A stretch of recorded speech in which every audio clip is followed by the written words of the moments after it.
76મો લખો વાંચ બેટા.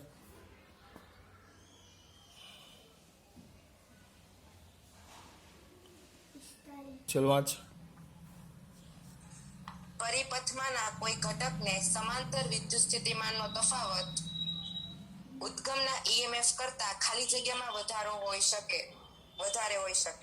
ડીસી પરિપથમાં, એસી પરિપથમાં, એસી અને ડીસી કે બેમાંથી એકે નહીં. ફરી પાછું એક વાર વાંચતો બેટા. પાછું એક વાર વાંચ. પરિપથમાંના કોઈ ઘટકને સમાંતર વિદ્યુત સ્થિતિમાનનો તફાવત ઉદ્ગમના ઈએમએફ કરતા ખાલી જગ્યામાં વધારે હોઈ શકે. એટલે આ કહેવા શું માગે અહીંયા ધ્યાન આપો. ચલો પહેલા સવાલ સમજો. આપણે એલસીઆર પરિપથ લઈ લઈએ. આ સી, આ એલ અને આર,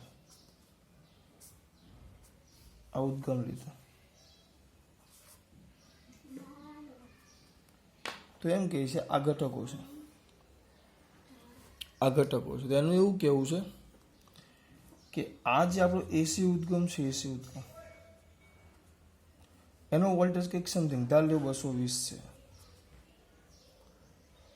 220 છે. એનો વોલ્ટેજ 220 છે. તો એમને એવું કહેવું છે કે એવા કોઈ ઘટકો ખરા કયા પરિપથમાં શક્ય છે કે આ ઘટકો છે એટલે આના વિદ્યુત સ્થિતિમાન વીસી, બરાબર. આ ઘટક છે તો એનો વિદ્યુત સ્થિતિમાન વીસી.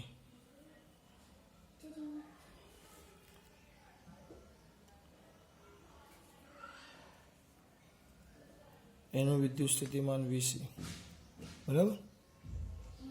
પછી આ ઇન્ડક્ટરનું વિદ્યુત સ્થિતિમાન વીએલ. પછી આ આ ઇન્ડક્ટરનું અને આનું વીઆર. તેવું એવું કહીશ કે એવું કયું પરિપથ છે કે જેમાં આ ઘટકો. હવે આપણે મોટે ભાગે ડીસી આવે, ડીસી પરિપથની જો તમે વાત કરો, ડીસી પરિપથ, તો ડીસી પરિપથમાં આ ત્રણનો સરવાળો એ આ વી જેટલો થાય ડીસી હોય તો. આપણે એસીની વાત આવી રીતે ન કરી શકીએ કારણ કે અમુક વાર કેવું થશે કે આ જે 220 વોલ્ટ છે તો એના કરતાં આ એલ અને આ જે સી છે, બે ઘટકો, ઉદ્ગમનો વોલ્ટેજ 220 છે પણ આ એલ અને આ જે સી છે બે, આ વોલ્ટેજ 220 છે પણ આ એલ અને આ સી છે. તો આ બંનેના જે વોલ્ટેજ છે એ ઉદ્ગમના વોલ્ટેજ, એટલે અમુક વાર એવું પણ બને કે આ બેના વોલ્ટેજ, આનો વોલ્ટેજ એવું બની શકે કે 240 વોલ્ટ આવે. તો સર એવું શક્ય જ ન હોય ને, પણ ચિંતા નહીં કરવા. આનો 240 હોય તો આનો પણ 240 જ હોય. તો એક ગમે તે પ્લસ હોય તો બીજો ગમે તે એક માઇનસ હોય, એટલે એકબીજાની અસર નાબૂદ કરે, એટલે પરિણામી આ 220 જ હોય. એટલે એવું કયા ઘટક, એવું ક્યાં શક્ય છે એસી ઉદ્ગમમાં કે આ બેના વોલ્ટેજ એટલે ઘટકોના વોલ્ટેજ એ ઉદ્ગમના વોલ્ટેજ કરતાં પણ વધારે હોય. શબ્દ એવું કહી શકે ઘટકોના વોલ્ટેજ એ ઉદ્ગમના વોલ્ટેજ કરતાં વધારે હોય. આવું એસીમાં જ શક્ય બને. ચલો આગળ. પછી 74.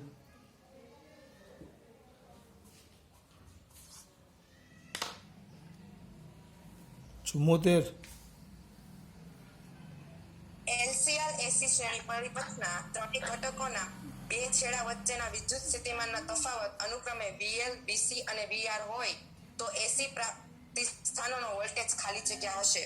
તો એસી પ્રાપ્તિ સ્થાનોનો વોલ્ટેજ, આ બધાનો વોલ્ટેજ આપી દીધો છે, બરાબર. શ્રેણીમાં જોડેલા તો પરિણામી વોલ્ટેજ કેટલો હશે? એલસીઆર શ્રેણી પરિપથમાં ત્રણેય ઘટકના બે છેડા વચ્ચેનો વિદ્યુત સ્થિતિમાનનો તફાવત અનુક્રમે વીએલ, વીસી અને વીઆર હોય તો એસી પ્રાપ્તિ સ્થાનનો વોલ્ટેજ, એ આપણે આગળ થિયરી ભણ્યા ત્યારે ભણી ગયેલા. શું ભણી ગયેલા? વી, બરાબર. તો વી ઇઝ ઇક્વલ ટુ, હવે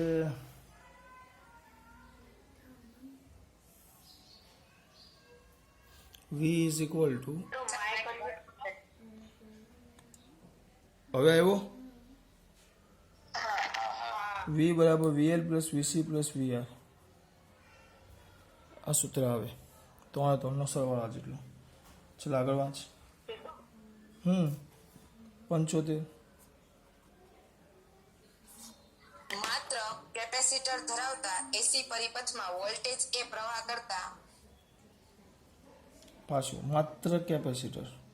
આપણે ડેલ્ટા લખ્યું. ડેલ્ટા એટલે હું એની આગળ નથી જોતો. ડેલ્ટા એટલે આપણા માટે કળા થાય એટલી ખબર પડી. ડેલ્ટા એટલે કળા.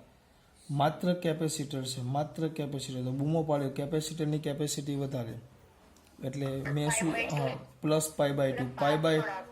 પ્લસ π/2 કેપેસિટરમાં. એટલે આપણે લખવાનું શું, આપણું વિધાન બોલો, પછી જે ચેન્જ છે એ પછી કરવાનું. પહેલાં આપણા વિધાન ઉપર ધ્યાન આપો. હા, પ્રવાહ એ વોલ્ટેજ કરતાં કળામાં π/2 જેટલો આગળ છે. એટલે વોલ્ટેજ હા પ્રવાહ આગળ છે તો વોલ્ટેજ એટલો પાછળ છે. લોકોએ શું પૂછ્યું, વોલ્ટેજ એ પ્રવાહ કરતાં π/2 જેટલો પાછળ છે. અને એ એટલે આવી ગયું, જો પતી ગયો, આવી ગયો, ખબર પડે છે. 76 આર અને સી શ્રેણીમાં હોય તેવા એસી પરિપથમાં પ્રવાહ એ વોલ્ટેજ કરતા કળામાં આર અને સી શ્રેણીમાં હોય તેવા, આમ દૂર હોય તો દેખાય જ છે ને બેટા. 76 બોલો. આર અને સી ટૂંકમાં આરસી પરિપથ છે. આરસી પરિપથ છે તો શ્રેણીમાં હોય તો વોલ્ટેજ કરતા કળામાં, કળા શોધવાનું કીધું છે. પહેલાં અહીંયા ધ્યાન આપો, આર અને સી. તો હવે એના માટે આપણે શું કરવું પડશે, પહેલાં એક કામ કરીએ. આરસી શ્રેણીમાં છે એટલે જો આમાં ઉતાવળ નહીં કરવાનું, થોડુંક તમારી સમજૂતી માટે. પહેલાં આર એટલે અવરોધ અને સી એટલે કેપેસિટર. આ બે એસી ઉદ્ગમ સાથે જોડ્યા. આકૃતિ ખાલી યાદ કરાવવા માટે. આર અને સી બે શ્રેણીમાં છે. શ્રેણીમાં છે એટલે હું કેમ તમને દર વખતે યાદ કરાવું, શ્રેણીમાં છે એટલે આમાં પ્રવાહ આપણો આઈ સરખો લઈ લેવાનો. પ્રવાહ આઈ સરખો આમ દોડી ન શકાય કારણ કે એસી છે, ઉલટ સુલટ પ્રવાહ આવે, સતત દિશા બદલાય. પણ આપણે અત્યારે ધાર લઈએ કે પ્રવાહ આઈ સરખો છે. બરાબર, પ્રવાહ આઈ કેવો છે બેટા, સરખો છે. હવે મારા દીકરા અહીંયા તેને આપો, આ આઈ સરખો તો પ્રવાહ ગયો. એટલે આપણે આલેખ દોરીએ તો આપણે આમ દોરીએ. ચલો, જે સરખો હોય એને એક્સ અક્ષ ઉપર દોરી દઈએ, આઈ એના પર દોરી દીધો. પછી બેના વોલ્ટેજ, તો આનો વોલ્ટેજ આવે વીઆર. તો આઈ અને આના વચ્ચે તફાવત વીઆર એટલે આ બાજુ જ આવે, આ વીઆર તમારું. પછી કેપેસિટર, કેપેસિટરમાં શું આવે, કેપેસિટરમાં પ્રવાહ વોલ્ટેજ કરતાં π/2 આગળ. એટલે અહીંયા હા વોલ્ટેજ પ્રવાહ આગળ એટલે અહીંયા વીસી નીચે આવશે. પ્રવાહ કરતાં વોલ્ટેજ π/2 જેટલો પાછળ. પરિણામી દોરો,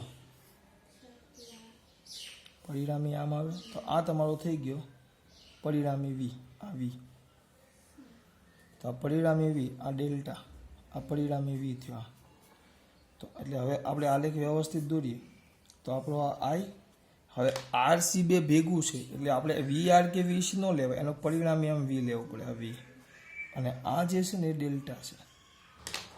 એટલે એનો મતલબ શું થયો, આનો મતલબ શું થયો કે ડેલ્ટા જેટલો કોણ પ્રવાહ કીધું છે. પ્રવાહ એ વોલ્ટેજ કરતા, જો આગળના વિધાનમાં વોલ્ટેજ એ પ્રવાહ કરતા શબ્દ વાપરો, તો આમાં વાપરો છે પ્રવાહ એ વોલ્ટેજ કરતા. તો શું લખાય, પ્રવાહ એ વોલ્ટેજ કરતા, પ્રવાહ એ વોલ્ટેજ કરતા ડેલ્ટા જેટલો કેવો છે આગળ.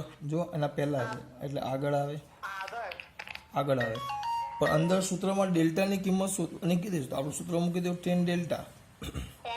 અહીંયા ધ્યાન, હું બોલું 10 ડેલ્ટા. આરસી પરિપથ છે બેટા, તો XC બાય આર તો 1/ωc બાય આર તો is equal to 1/ωc R. પણ ડેલ્ટા કીધું તો delta is equal to 10 inverse 1/ωc. આ અગત્યનું છે, આ ધ્યાન રાખજો. આ કામનું છે. આ તો સિમ્પલ હતું તમારું, પણ આ થોડુંક કામનું છે. શું કામ છે તમારે? આ પૂરું કરો પછી વાત તમારી. હા, આમાં ખબર પડી બેટા. આ શું કર્યું મેન, આર સી પરિપથ છે તો પહેલાં આઈ શ્રેણીમાં છે એટલે આઈ એક્સ અક્ષ ઉપર. જો સમાંતર હોત તો અહીંયા વોલ્ટેજ આવે. પછી આપણું જે વિધાન છે ફિક્સ જ યાદ રાખવાનું. આ વોલ્ટેજ અને અવરોધના વોલ્ટેજને પ્રવાહ વચ્ચે કળા તફાવત શૂન્ય, એટલે સીધું આઈની દિશામાં દોરી દીધું. નાનું મોટું એના હાથે આપણે હમણાં કંઈ લેવા દેવા નથી. પછી વીસીની વાત કરીએ તો વીસી એટલે કે પ્રવાહ કેપેસિટરમાં પ્રવાહ એ વોલ્ટેજ કરતાં π/2 જેટલો આગળ અને વીસીને પાછળ દોરી દીધો.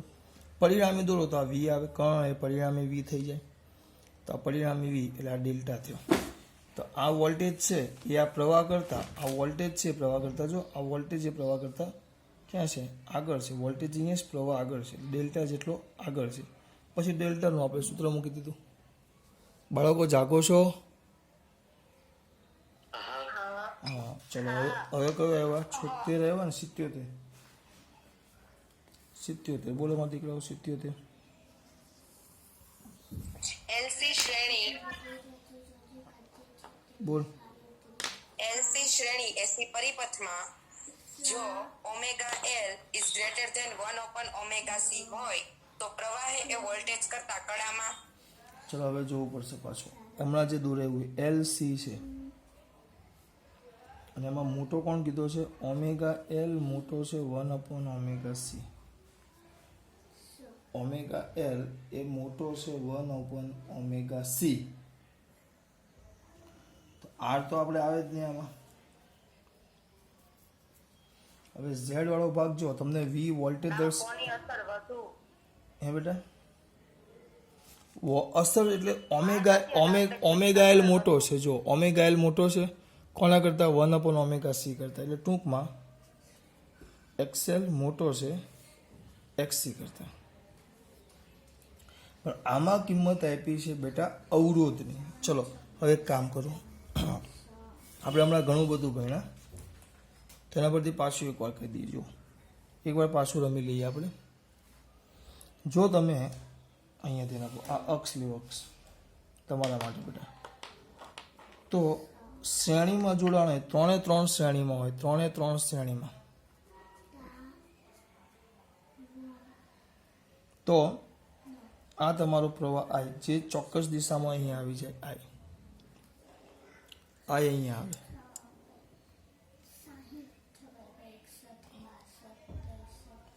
આઈ અહીંયા આવે. ચોક્કસ દિશામાં આઈ અહીંયા આવે. જો આવ્યું.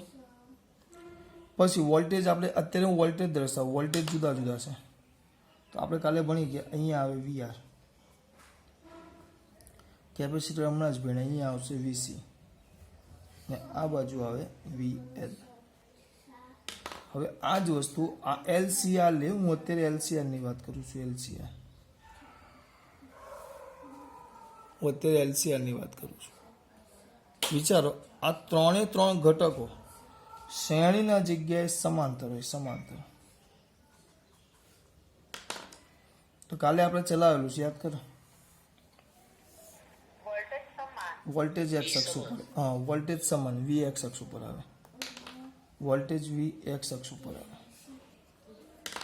પછી હવે આપણા વિધાન પ્રમાણે હા આઈ તો આઈ આર તો અહીંયા જ આવશે. એમાં કોઈ શંકાને સ્થાન નથી. આઈ આર તો આ બાજુ જ આવશે. હવે આપણે જે વિધાન બોલતા હતા એ ચલો કેપેસિટર માટે શું આવે? કેપેસિટર માટે બેટા પ્રવાહ એ વોલ્ટેજ કરતા આગળ એટલે અહીંયા આવશે આઈસી અને અહીંયા આવે આઈએલ. પ્રવાહ એ વોલ્ટેજ કરતા પાછળ π/2 આ આવે. હવે એવું જ બેટા અવરોધમાં આવે. જો મેં તમને એલસીઆર માટે બધું સમજાવી દીધું. વોલ્ટેજ કેમ દર્શાવો? પ્રવાહ સરખો હોય તો. પ્રવાહ વોલ્ટેજ સરખો હોય ને તો પ્રવાહ કેમ દર્શાવવા નહીં આવ્યું. હવે અવરોધ, ખાલી અવરોધ, બધાના અવરોધ દર્શાવવાના, ઇમ્પિડન્સ દર્શાવવા માટે અવરોધ દર્શાવો. મેં તમને એક સૂત્ર ખાલી આપેલું, આ યાદ રાખવાનું. ઝેડ ઇઝ ઇક્વલ ટુ આ મેં તમને ચલાવેલું આર પ્લસ જે ઓમેગા એલ માઇનસ 1/jωc. આ સૂત્ર છે બેટા. બરાબર. આ કેમ એમ નહીં પૂછતા બેટા. સોરી નીચે ક્યાં લખ્યું? Minus j/ωc. આ અવરોધ છે. આ સંકર સ્વરૂપ છે અવરોધનું, ઇમ્પિડન્સનું. બરાબર. આની સાબિતી છે પણ આપણે એમાં નથી પડવાનું. હવે આના પરથી મેં તમને યાદ કરો કાલ્પનિક ને વાસ્તવિક ભાગ મેં તમને શીખવેલો. તો આ આર એ વાસ્તવિક ભાગ છે કારણ કે આ બેમાં સંકર છે. આ જે છે ને આ જે એ સંકર કહેવાય, કાલ્પનિક ભાગ. એટલે આર વાસ્તવિક, તો આર અહીંયા આવે. પછી આ જે ઓમેગા એલ એટલે જે એટલે કાલ્પનિક. આપણી આ વાસ્તવિક અક્ષ છે અને આ જે છે કાલ્પનિક અક્ષ છે. તો જે એટલે કાલ્પનિક અક્ષ, પણ જે પ્લસ એટલે ઓમેગા એલ એટલે એક્સએલ ઉપર આવે. આ મેઇન વસ્તુ મારે તમને સમજાવવાનું છે. એક્સએલ ઉપર આવે અને એક્સસી નીચે આવે. બરાબર. હવે એમાં એ લોકોએ શું કીધું છે? મોટું કોને કીધું છે? જો એટલે હવે મોટું કોને કીધું છે? એ લોકોએ ઓમેગા એલ ને મોટું કીધું છે. એક્સએલ ને મોટું કીધું. જો હા એક્સએલ ને કેવું કીધું છે? મોટું. તો અહીંયા કીધું છે એક્સએલ મોટા છે એક્સસી. બરાબર. તો આનું તમે પરિણામી દોરો તો આમ થાય જુઓ.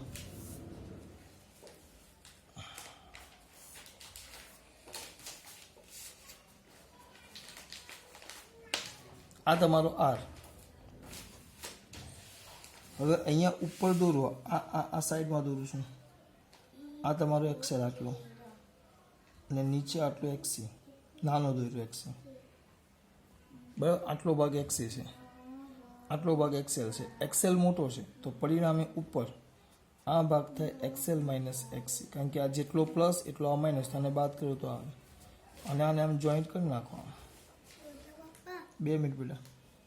તો આ આપણો ઝેડ થઈ ગયો.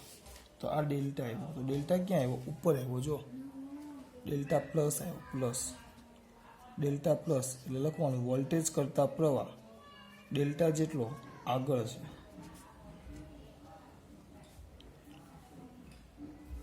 ડેલ્ટા પ્લસ આવ્યો. આમાં તો પાછું એ લોકો એવું લખ્યું છે. હા, આપણે લખ્યું વોલ્ટેજ હે, પણ હા, પણ બેટા π/2 આપ્યો. આ મેં તમને આર હાથે સમજાવ્યો, મેં LCR માટે સમજાવ્યું છે. પણ એ લોકોએ કોના માટે પૂછ્યું છે? એ લોકો, મેં તો આખું LCR બધા માટે LCR લીધું છે, બરાબર. હવે આપણે લઈએ LC. ચલો હવે LC લઈએ આપણે. જરા પાવર આવ્યો છે તો બેટા. હવે આપણે LC માટે લઈએ. ચલો ચાલુ રાખ પંખા શું.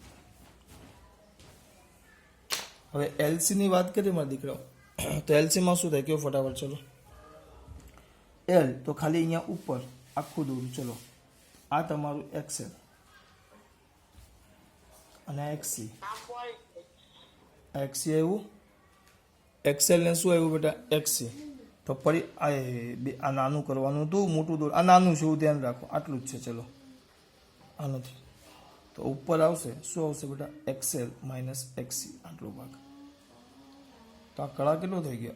આ વાસ્તવિક અક્ષ સાથે ખૂણો બને એ ડેલ્ટા, એને કળા કહેવાય. તો ડેલ્ટા કેટલો થઈ ગયો? π/2. આ રીતે ડેલ્ટા મળે. ઝેડ પરથી ડેલ્ટા શોધો આપણે. ઝેડ પરથી ડેલ્ટા આવી ગયો π/2. હા, હવે નીચે હોત ને, જો એક્સી મોટો હોત ને, એક્સી, તો એક્સી મોટો હોત તો શું થતું? એક્સી મોટો હોય તો આટલો આખો એક્સી, આટલો ભાગ એક્સેલ. તો આ જે તમને મળે નીચે, આટલો નીચે મળશે આ એક્સી માઇનસ એક્સેલ. તો આ ડેલ્ટા નીચે આવે એટલે π/2 નીચે આવે એટલે માઇનસ π/2. ખાલી દર્શાવવા માટે. ચલો ભાઈ, 99 આવડે કેવી રીતે થાય તમને બધાને? કેવી રીતે થાય? એટલે હવે જો આ π/2 માઇનસ આવ્યો, આમાં હવે હું કેવું શાંતિ રાખ. આ ડેલ્ટા પ્લસ આવ્યો, આ ડેલ્ટા કેવો આવ્યો? માઇનસ. બસ હવે આના પરથી આપણે લખવાનું શાંતિથી. પેલા આ સમજો, અવરોધ પરથી મેં તમને સમજાવ્યું ડેલ્ટા વાળો ભાગ. અવરોધ પરથી મેં તમને ડેલ્ટા વાળો ભાગ સમજાવ્યો, બરાબર.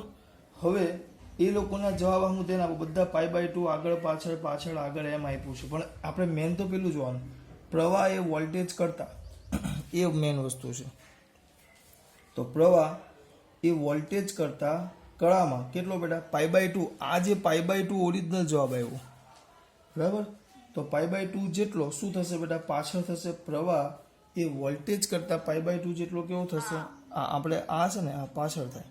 અને આ માઇનસ છે એટલે માઇનસ માઇનસ પ્લસ થશે એટલે આગળ થાય.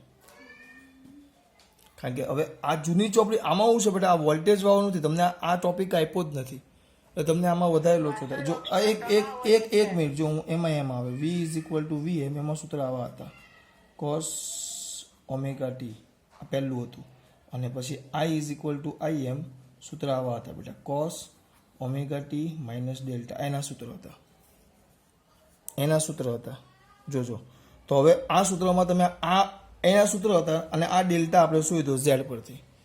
આ ઝેડ પરથી આપણે ડેલ્ટા શોધ્યો. આ એના સૂત્ર હતા જૂની ચોપડી પ્રમાણે, બરાબર. હું બોલ, આ ખબર પડી મારા દીકરાઓને? આ ખબર પડી પહેલા એમ કહ્યું દરેકને હાથ ઊંચો કરો. આમાં ખબર પડી પહેલા ખાલી? આ તો મેં તમને જે સાદું છે દર્શાવ્યું. ફટાફટ હાથ ઊંચો કરો. ઓકે, ચલો આટલામાં દીકરાઓને ખબર પડી ગઈ. હવે આ એના જૂના સૂત્ર હતા. આપણે જો આખું વિધેય જ બદલાઈ ગયું. અહીંયા VM, અહીંયા વીના જગ્યાએ VM, સાઇન ઓમેગા ટી આવી ગયું. પછી અહીંયા સૂત્ર આપણે મૂકેલું છે, અલગ અલગ સૂત્ર મૂકેલા છે. હવે આપણે શું કર્યું છે ખબર? એમાં હવે અહીંયા આ આપણું સાદું સૂત્ર છે. હવે આ માઇનસ ડેલ્ટા છે. આ ડેલ્ટા એટલે કળા, બરાબર. હવે જો આમાં આ ડેલ્ટા ઉપરનો જો તમારે અત્યારે એમ આપ્યું છે કે એક્સેલ એક્સી કરતાં મોટો છે, એટલે એક્સેલ આપણે આ મોટો દોર્યો અને એક્સી નાનો દોર્યો, તો પરિણામે ઉપર આવે. તો આ ડેલ્ટા પાઈ બાય 2 આવ્યું. તો આમાં પાઈ બાય 2 મૂકો, ચલો અહીંયા પાઈ બાય 2 મૂકો, તો અહીંયા પાઈ બાય 2 આવ્યું. તો શું થયું? આની કળા ઓમેગા ટી થઈ ને આની કળા શું થઈ? Omega t minus pi by 2 થયું. એટલે હા, અહીંયા માઇનસ પાઈ બાય 2 થયો. એટલે એનો મતલબ એમ થયો કે આ વોલ્ટેજ કરતાં કળા, આ પ્રવાહ છે, આ વોલ્ટેજ કરતાં આ જે પ્રવાહ છે એની કળા પાઈ બાય 2 જેટલી ઓછી છે. એટલે વોલ્ટેજ કરતાં પ્રવાહ પાઈ બાય 2 જેટલો શું કહેવાશે? પાછળ છે એમ થાય. હા પણ આમાં હું કીધું? પ્રવાહ એ વોલ્ટેજ કરતાં એ થયો ને આપણે, હા એ જ છે. પ્રવાહ એ વોલ્ટેજ કરતાં પાઈ બાય 2 જેટલો પાછળ છે. એ જ વિધાન છે. જુઓ વિધાન જોજો, પ્રવાહ એ વોલ્ટેજ કરતાં કે વોલ્ટેજ એ પ્રવાહ કરતાં, આમાં બહુ લોચા પડશે. તો પ્રવાહ એટલે આની કળા જો, કળા ઓમેગા ટી માઇનસ ડેલ્ટા, એટલે ડેલ્ટા ઓછી છે એટલે એટલો પાછળ છે અને આ એટલો આગળ છે. તમારે જે લખવું હોય. ઓ બાળકો, ખબર પડી? હા, ચલો આગળ. હવે કયો હતો? અનુનાદ. ચલો હવે મસ્ત 78મો અનુનાદ. ચલો વાંચ બેટા.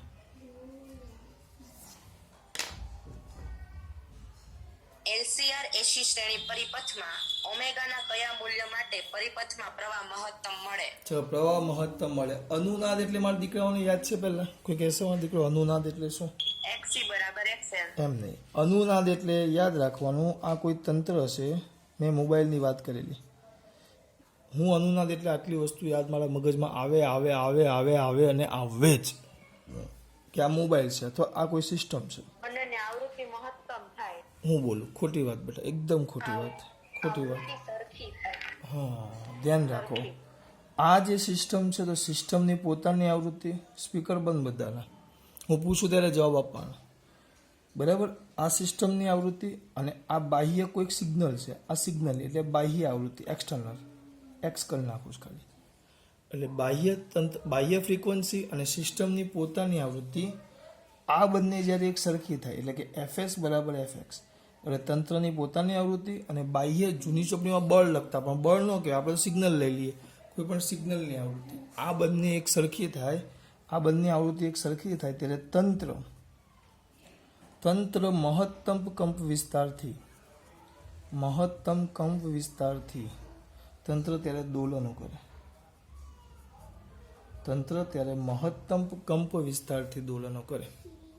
ત્યારે તંત્ર મહત્તમ કંપ વિસ્તારથી દોલન કરે. ધ્યાન રાખજો. એમ ટાઈપ તંત્ર મહત્તમ કંપ વિસ્તારથી દોલન કરે તો ત્યારે અનુનાદ રચાણો, હા એને અનુનાદ કહેવાય.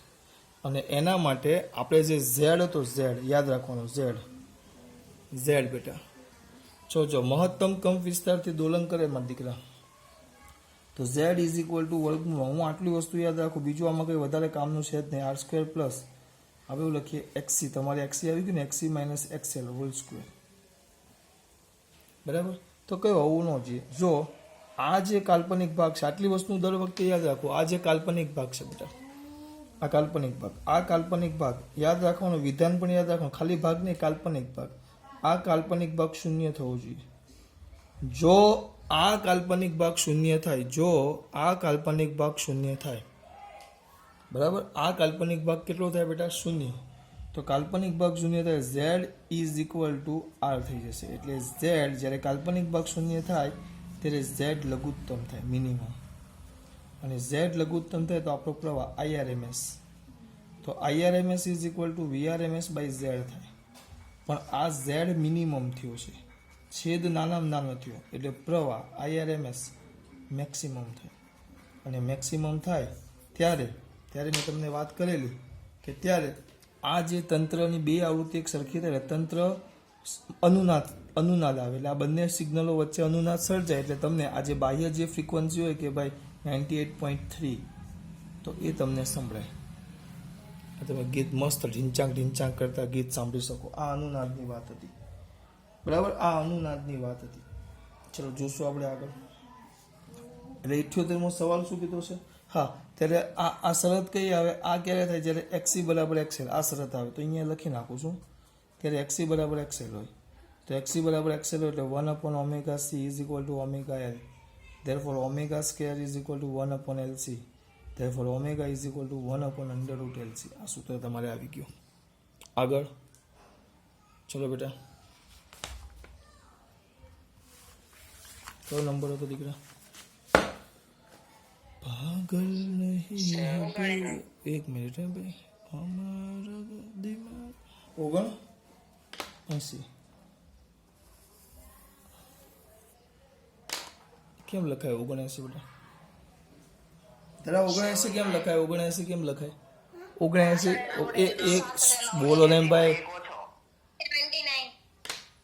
બાપા મને ખબર છે, અમારે ધરાને પૂછવાનું હતું. હું હોશિયારી. હા ચાલો, એક મિનિટ ઉપર. ચલો દીકરા, 7 9 79. હા 79. ઓકે ચલો વાંચો, વાંચ બેટા. LCR શ્રેણી એસી પરિપથમાં અનુનાદ થાય ત્યારે ચલો પાછું શબ્દ કીધું, અનુનાદ. અનુનાદ એટલે બધી વસ્તુ યાદ આવી જવી જોઈએ આખી. આ મેન છે, શોખનું નથી આપ્યું મેં તમને. અનુનાદ એટલે તમને બધી વસ્તુ ધ્યાન આવી જોઈએ. ત્યારે લોકોએ શું કીધું છે? કળાની વાત કરી છે. કળા, અનુનાદ થાય ત્યારે કળાની વાત કરીશ. તો કળાનું સૂત્ર લખી નાખો. ચલો કળાનું સૂત્ર શું હોય મારા દીકરા? એ તો આ તમારો ભાગ છે, બોલો. આ ધરાનું નથી, તમારું છે. બોલો અનુનાદ. અનુનાદ ખાલી કળાનું સૂત્ર તો બોલો. tan ડેલ્ટા અવાજ આવે? XC minus XL by R. બસ એ જ આવ્યું. પણ આપણે ભણી ગયા અનુનાદ, તરત યાદ આવવું જોઈએ કે XC બરાબર XL. આ બે એક સરખા હોય એટલે આ ભાગ કેટલો થઈ ગયો? tan ડેલ્ટા પૂરું. tan delta is equal two 0. તો ડેલ્ટા ઇઝ ઇક્વલ ટુ 0 જ થાય. ટેનનું 0 એટલે tan ડેલ્ટા એ 0 જ થાય પૂરું. એટલે બંને વચ્ચેનો કળા તફાવત કેટલો? 0. વાત પૂરી બેટા. ચલો પછી 80 બોલો દીકરા.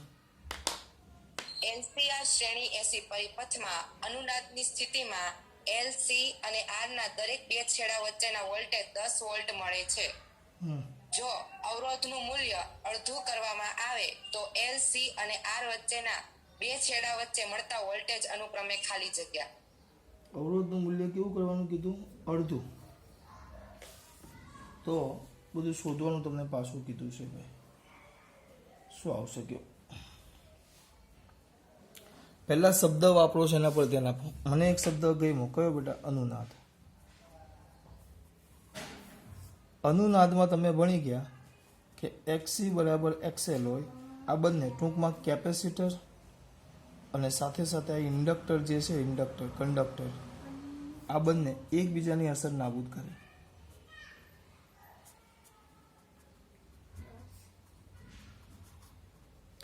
એટલે ટૂંકમાં આપણે અનુનાદમાં Z બરાબર R જ લખીએ છીએ.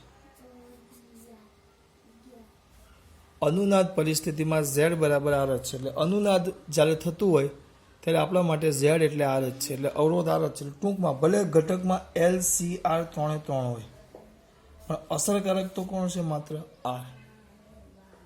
3 હોય પણ અસરકારક તો માત્ર કોણ છે? R. હવે અહીંયા ધ્યાન આપો.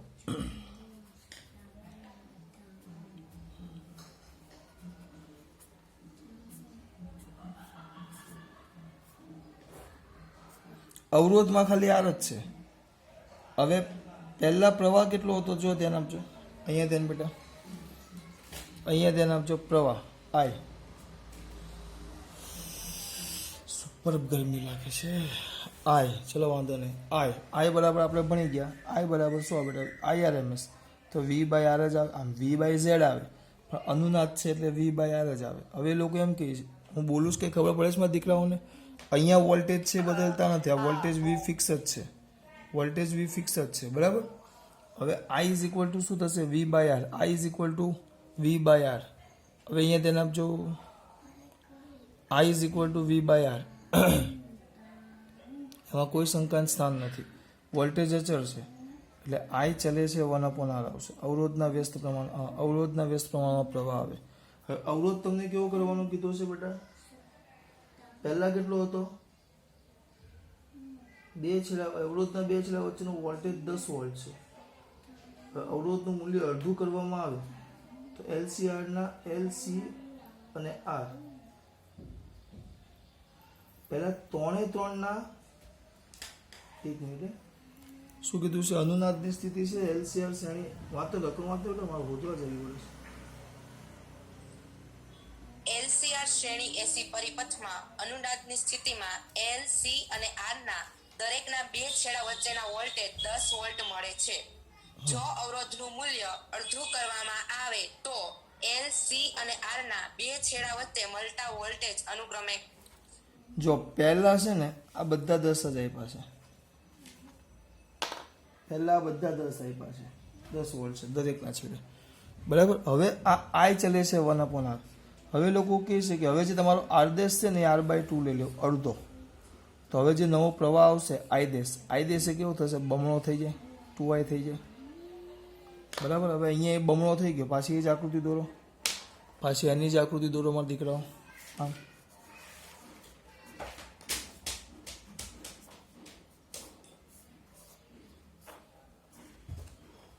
તો હવે અહીંયા આપણે હવે એક કામ કરીએ. હવે આ પ્રવાહ પહેલા અહીંયા આઈ હતો, હવે પ્રવાહ બદલાઈને આઈ દેશ થઈ ગયો. આઈ દેશ બરાબર 2i, બમણો થઈ ગયો. આ શું આપણું એક્સએલ, આ એક્સી અને આર, આ આર છે ને આર દેશ છે, r/2 છે. આ આપણો એક્સી આ એક્સએલ, એક્સી અને આર. આમાં આ બે તો અચળ જ છે એમને એમ. તો હવે ચલો એક કામ કરો, આપણે એક કામ કરીએ, આપણે વોલ્ટેજ કીધા ને તો વીએલ નવો વીએલ દેશ ઇઝ ઇક્વલ ટુ શું આપણે આઈ દેશ ઇન્ટુ એક્સએલ થઈ જાય, તો 2i ઇન્ટુ એક્સએલ થઈ જાય. એટલે જે જૂનો હતો, જૂનો 2vl થઈ જાય. જૂનો કયો હતો? આઈ એક્સએલ એટલે વીએલ. જે જૂનો હતો એના કરતાં બમણો થઈ ગયો. તો આ 10 હતો એટલે આ 20 થઈ જાય. એ જ રીતે આ પણ બમણો થશે તો આ પણ 20 થશે. લખો શોધો. વીએસ દેશ બરાબર આઈ દેશ ઇન્ટુ એક્સી. આઈ દેશ એટલે 2i ઇન્ટુ એક્સી. પણ આઈ ઇન્ટુ એક્સી એ જૂનું છે. I into એક્સી is equal two તમારું